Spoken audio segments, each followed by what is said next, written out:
एक विशाल सदियों पुराना बरगद का पेड़ जो गांव के बीचों बीच खड़ा था, प्रकृति का प्रतीक था। गांव के लोग उसकी छांव में बैठते थे, बच्चे उसके नीचे खेलते थे और यात्रियों के लिए यह एक आरामगाह था। यह पेड़ गांव की संस्कृति और उसके इतिहास का हिस्सा बन चुका था। यह पेड़ अकेला नहीं था। इसके आसपास के अन्य पेड़, पक्षी और वनस्पतियां भी इसके साथ जीवन जी रहे थे। लेकिन एक दिन गांव में एक अजीब सा सन्नाटा छा गया। यह सन्नाटा पेड़ों की दुनिया में खलबली मचाने वाला था। सरकारी आदेश आया था कि इस विशाल बरगद के पेड़ को काटा जाना है। गांव में एक नया मार्ग बनाना था और उस मार्ग की योजना ठीक उस जगह से होकर गुजर रही थी जहां यह पेड़ सदियों से खड़ा था। सरकारी ठेकेदारों और मजदूरों को हुक्म था कि पेड़ को काटा जाए, क्योंकि विकास के नाम पर उसकी कोई अहमियत नहीं रह गई थी। पेड़ ने देखा कि आदमी उसके पास आ रहे हैं। उनके हाथों में कुल्हाड़ियां और आरी थीं। पेड़ के पत्ते धीरे धीरे कांपने लगे, जैसे किसी बूढ़े व्यक्ति के हाथ डर के मारे कांपते हैं। पेड़ ने अपनी जड़ें और शाखाओं को फैलाने की कोशिश की, जैसे कोई अपने आप को बचाने के लिए पूरी ताकत लगा रहा हो, लेकिन वह असहाय था। उसने अपनी पत्तियों को झाड़ना शुरू कर दिया, जैसे आंसू बहा रहा हो। उसका हर पत्ता गिरते समय हवा में एक दर्दनाक सिसकी छोड़ता। आदमी जब पेड़ के करीब पहुंचा तो पेड़ ने धीमे से रोना शुरू किया।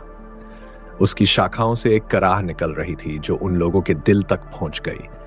ऐसा लग रहा था कि पेड़ इंसानों की तरह महसूस कर रहा है। उसे अपनी मौत का अंदाजा हो चुका था। पेड़ ने अपनी पूरी जिंदगी गांव वालों को छाया दी थी, पक्षियों को घर दिया था, और अब उसकी बारी थी कि वह अपनी अंतिम सांस ले। एक आदमी जो कुल्हाड़ी लेकर पेड़ के पास आया था रुक गया। उसने पेड़ की ओर देखा। उसकी आंखों में एक अजीब सा भाव आया, जैसे उसे किसी जीव की पीड़ा महसूस हो रही हो। वह सोचने लगा, यह पेड़ तो सिर्फ लकड़ी का ढेर नहीं है, यह जीवित है, इसे भी दर्द होता है। इसकी भी अपनी एक कहानी है जो शायद हमने कभी सुनी ही नहीं।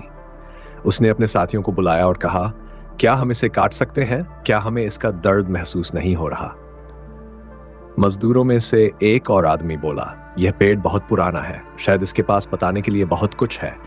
इसे काटने का मतलब है इतिहास को मिटा देना। लेकिन ठेकेदार ने उन्हें डांटा और कहा, तुम लोग क्या बकवास कर रहे हो? यह सिर्फ एक पेड़ है। हमें सरकारी आदेश मिला है, इसे काटना ही होगा। विकास के लिए हमें पेड़ों की कुर्बानी देनी होगी।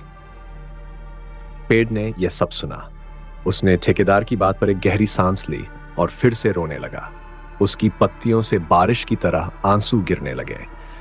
वहां खड़े मजदूर भी अब अपनी आंखों में नमी महसूस कर रहे थे।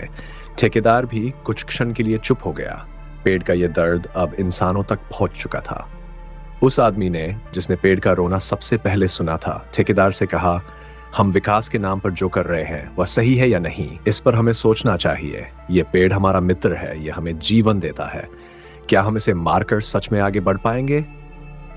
ठेकेदार ने उसकी बात सुनी और गहरी सोच में पड़ गया। पेड़ का रोना अब उसके दिल को भी छू चुका था। उसने कुल्हाड़ी उठाई, लेकिन उसके हाथ कांपने लगे। उसने पेड़ की ओर देखा और पहली बार उसे लगा कि यह सिर्फ एक पेड़ नहीं है, यह जीवन का प्रतीक है, जिसे काटना जीवन को नुकसान पहुंचाना है। पेड़ ने भी यह देखा। उसने महसूस किया शायद इंसानों को उसकी पीड़ा समझ आ रही है। उसका रोना धीरे धीरे थम गया। उसकी पत्तियां हवा में धीरे धीरे हिलने लगीं, जैसे वह उम्मीद कर रहा हो कि उसे बचा लिया जाएगा। ठेकेदार ने आखिरकार फैसला किया। उसने अपने साथियों से कहा, नहीं, हम इस पेड़ को नहीं काटेंगे। पेड़ की शाखाएं हवा में झूमने लगीं, जैसे कि वह खुशी से नाच रहा हो। उसकी पत्तियों में एक नई ऊर्जा आ गई, जैसे उसने जीवन की एक नई उम्मीद पाली हो। गांव के लोग जो इस पूरी घटना को दूर से देख रहे थे, अब पेड़ के पास आ गए।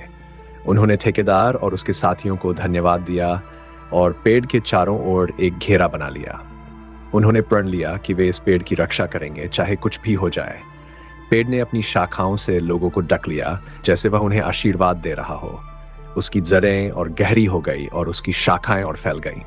पेड़ अब और भी मजबूत हो गया था, क्योंकि अब उसे इंसानों का साथ मिल गया था।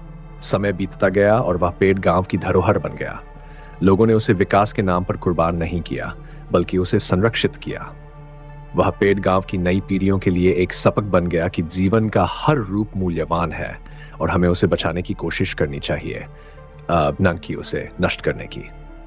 इस कहानी से एक सीख मिलती है कि जब हम विकास और प्रगति की बात करते हैं, तो हमें ये ध्यान रखना चाहिए कि प्रकृति भी इसका हिस्सा है। पेड़ और पौधे भी जीवित है और उनका जीवन भी उतना ही महत्वपूर्ण है जितना हमारा। अगर आपको ये वीडियो पसंद आया हो तो इसे लाइक करना न भूलें। साथ ही हमारे चैनल को सब्सक्राइब करें ताकि आप हमारी नई वीडियोस की नोटिफिकेशन सबसे पहले पा सकें।